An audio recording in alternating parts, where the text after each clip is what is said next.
Sir তো এখন ব্ল্যাকবোর্ডে লিখছে, স্যারকে মারতে হবে।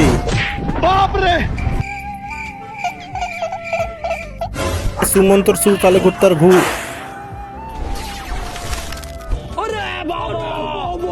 আরে স্যার, রাজুকে ইঁদুর বানিয়ে দিলেন। আরে যে সমস্ত স্টুডেন্ট এখানে দুষ্টুমি করবে তাকে সবাইকে সাপ কুকুর বিড়াল বানিয়ে দেবো। এই সবাই মিলে চলো প্রিন্সিপাল স্যারকে ডাকি, না হলে সবাইকে সাপ বিচ্ছু বানিয়ে দেবে। उठाइए ना।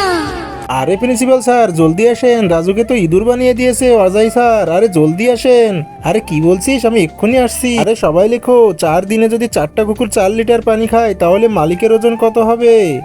আরে ওখানে তুই কি করছিস? আরে দাঁড়া, তোকে এক্ষুনি তো আমি সাপ বানিয়ে দিব। সুমন্তর সুফ। এরপর কি হয় সেটা দেখার আগে, যে মায়ের কাছে 10 টাকা চাইলে 20 টাকা দেয়, একটা রুটি চাইলে 10টা রুটি দেয়, সে মাকে যদি ভালোবেসে থাকেন অবশ্যই ভিডিওটি লাইক করে চ্যানেলটি সাবস্ক্রাইব করে দিবেন আর কমেন্টে আই লাভ ইউ মা লিখে যাবে। আরে কোন স্যার ইঁদুর বানিয়ে দিয়েছে রে? আরে কে কথা বললো?